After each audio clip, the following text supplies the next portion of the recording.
हज़रत शेखुल इस्लाम मुफ्ती मोहम्मद तकी उस्मानी साहब ने अपनी ज़िंदगी के सफ़रनामे लिखे हैं। एक सफ़रनामे दुनिया मेरे आगे, उस सफ़रनामे के अंदर उन्होंने जनूबी अफ़रीका का सफ़र लिखा है।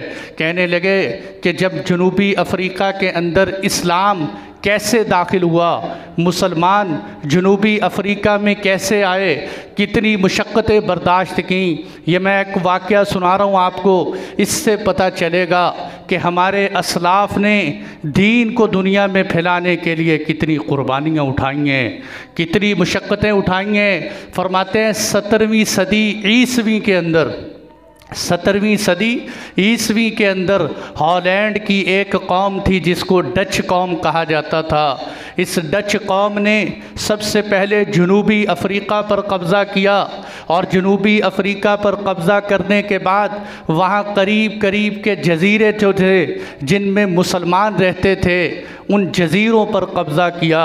और चूँकि उन जज़ीरों के अंदर मुसलमान थे, इसलिए मुसलमान इनके ख़िलाफ़ जिहाद की तहरीकें उठाते, जिहाद के लिए खड़े हो जाते।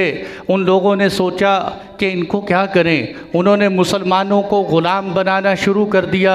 लेकिन उन्होंने डच कौम ने कहा कि ये मुसलमान चाहे इसको ग़ुलाम भी बना लो, फिर भी ये हमारे ख़िलाफ़ एक न एक दिन खड़ा हो जाएगा, इसका क्या हल करना चाहिए। उन्होंने 300 मुजाहिदीन पकड़े और उन मुजाहिदीन को पकड़कर उनके इलाक़ों से कई मील दूर, ये केप टाउन जो इस वक्त जनूबी अफ़रीका का बहुत बड़ा शहर है, इस केप टाउन के अंदर उन मुजाहिदीन को फेंक कर आ गए कि यहाँ तुम रहो। और उस मुजाहिदीन के ऊपर वहाँ जुल्म व सितम करते, सुबह से लेकर शाम तक उनको तकलीफ़ें पहुँचाते, मुशक्क़त की ज़िंदगी गुजारते।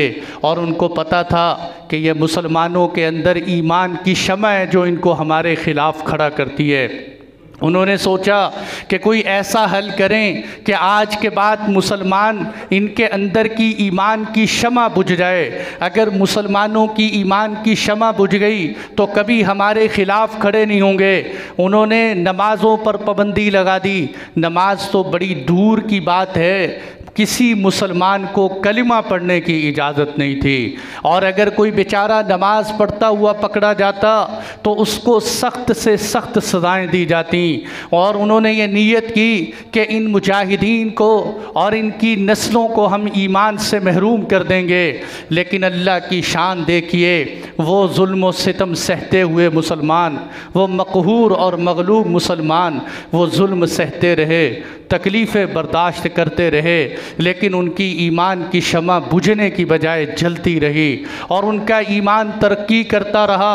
यहाँ तक लिखे कि जब सारा दिन वो इनसे मुशक्क़त का काम उठवाते, शाम को जब थके थकाए घर आते तो घर आकर सोते नहीं थे, बल्कि इंतज़ार करते थे कि ये हमारे पहरेदार कब सो जाएं। जब वो पहरेदार सो जाते तो ये उठकर रास्ते खुफिया रस्तों के ज़रिए पहाड़ के ऊपर जाते और वहाँ जाकर सारे दिन की नमाज़ें अदा किया करते थे। सारा दिन की नमाज़ें अदा करते और अल्लाह के सामने हाथ उठाकर कहते, या अल्लाह हम नमाज़ें पढ़ना चाहते हैं, ये नमाज़ें पढ़ने नहीं देते, हम सारे दिन की नमाज़ें पढ़ते हैं, या अल्लाह तू हमारी नमाज़ों को कबूल कर ले। वहाँ रातों को उठ उठ कर उस पहाड़ी के ऊपर जाकर नमाज़ पढ़ा करते थे। कैसे बेहतरीन सजदे होंगे जो मुशक्क़तें सह कर भी अल्लाह के सामने रोते होंगे। मेरे दोस्तों, आज मुसलमान के घर के ऊपर मस्जिद है, दुकान के सामने मस्जिद है, नमाज़ पढ़ने से कोई पाबंदी नहीं। कभी पाकिस्तान में ऐलान हुआ हो कि आज के बाद तुम मस्जिद में नमाज़ नहीं पढ़ सकते, नमाज पे पाबंदी नहीं है, लेकिन मुसलमान घरों में बैठे हुए हैं, दुकानें बंद नहीं होती, वहाँ तड़पते सहते हुए मुसलमान पहाड़ के ऊपर जाकर नमाज़ पढ़ रहे हैं। जब नमाज़ पढ़ लेते, वो पहाड़ी जिसके ऊपर मुसलमान नमाज़ पढ़ते थे, वो आज भी केप टाउन के अंदर वो जगह मौजूद है जिस पर वो नमाज़ पढ़ते थे। और जब वो नमाज़ पढ़ के आ जाते, कई साल गुज़र गए ये मुशक्क़तें सहते हुए। इधर क्या हुआ बरतानिया के गोरों ने केप टाउन पर हमले का इरादा किया कि हम इस इलाके को अपने कब्ज़े में ले आएं।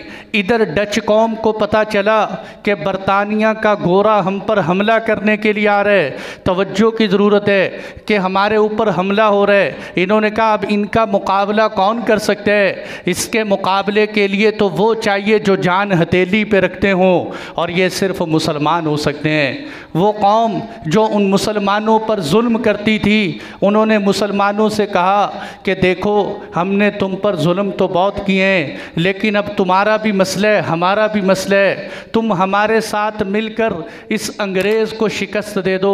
मुसलमानों ने कहा कि हम अंग्रेज़ से लड़ेंगे, हम अंग्रेज़ भी हमारे लिए बराबर है, तुम भी हमारे लिए बराबर हो, लेकिन हमारी एक शर्त है, हमारी एक शर्त है। ये वो शर्त है जिसके लिए मैंने ये वाक़या सुनाया कि मुसलमानों के दिलों में ईमान की अहमियत देखिए, कितने सालों से जुल्म सह रहे थे। ये शर्त लगा सकते थे कि जब हम जंग जीत लें तो हमें आज़ाद कर देना, जब हम जंग जीत लें तो हमें इतने पैसे दे देना, हमारी इतनी माशी रियायतें रखना। लेकिन जब जंग जीतने की क्या शर्त रखी, कहने लगे हम लड़ेंगे, लेकिन अगर हम लड़ने से जीत गए तो हमारी सिर्फ़ एक शर्त है, वो ये कि हमें मस्जिद बनाने की इजाज़त दे देना, हमें मस्जिद बनाने की इजाज़त दे देना। हम मस्जिद बनाएंगे, उसमें नमाज जमात के साथ पढ़ेंगे। उन्होंने कहा ये कौन सी शर्त है, हम इसके लिए तैयार हैं, आपको मस्जिद बनाने देंगे, उसमें जमात के साथ नमाज पढ़ेंगे। मुसलमान लड़ते लड़ते फ़तह अता की और लड़ने के बाद अपनी जानों के नजराने पेश किए सिर्फ़ एक मस्जिद के लिए। मस्जिद बनाई, उसमें नमाज़ पढ़नी शुरू की। वो मस्जिद आज भी मौजूद है, उसी सादा अंदाज में मौजूद है जिस तरह उन मुजाहिदीन ने बनाई थी। और यहाँ तक लिखा है, मुफ्ती साहब लिखते हैं, यहाँ तक शेखुल इस्लाम मुफ्ती तकी साहब लिखते हैं कि आज भी उस मस्जिद के अंदर इमाम वो रखा जाता है जो उन 300 मुजाहिदीन के ख़ानदान में से हो, जो उनके ख़ानदान में से हो, उसको वहाँ इमामत के लिए रखा जाता है। तो मेरे दोस्तों, इस तरह जनूबी अफ्रीका के अंदर इस्लाम दाखिल हुआ, मुसलमान दाखिल हुए। ये अल्लाह ने इन मुसलमानों की कुर्बानियों की बरकत से, जिनके सामने मस्जिद की अहमियत थी कि मस्जिद मुसलमान की कितनी बड़ी दौलत और कितना बड़ा